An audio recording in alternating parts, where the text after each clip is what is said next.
Dance बारवर बंदी असताना देखील महाराष्ट्रात सर्रासपणे अनेक सांस्कृतिक कला केंद्रांमध्ये डान्स बार डीजे सुरू असल्याचा आरोप लावणी सम्राज्ञी सुरेखा पुणेकर यांनी केला। डान्स बारवर तात्काळ बंदी घालण्याची मागणी देखील त्यांनी केली आहे। दरम्यान पूर्वीची सरकार तमाशा कलावंतांना आश्वासन देत होते, मात्र आत्ताचं सरकार लोक कलावंतांबाबत बोलत सुद्धा नाही। तमाशातली माणसं ही माणसं नाहीत का?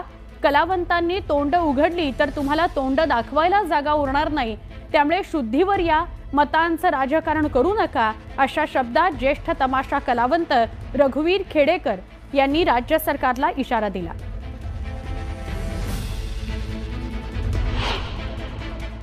तुम्ही जर कलावंत कामावर नाही घेतले आणि नुसतं डीजे वरती तुम्ही थिएटर जर चालवलं तर कलाकार घडणार कुठून?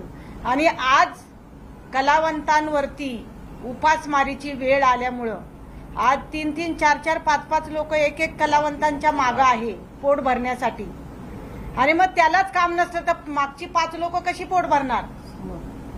हा, मग मी काय म्हणते की डान्स बार हा बंदच व्हायला पाहिजे। आम्ही शासन दरबारी सुद्धा आम्ही उपोषण करू। मतावर तुमचं चालू देऊ नका, मताचं राजकारण बंद करा। जरा गोरगरिबांकडे न्यायाने बघा, त्यांना न्याय द्या। कोण समजतं तुम्ही स्वतःला आणि काय समजता? कलावंतांनी जर तोंड उघडली तर तुम्हाला तोंड दाखवायला जागा राहणार नाही।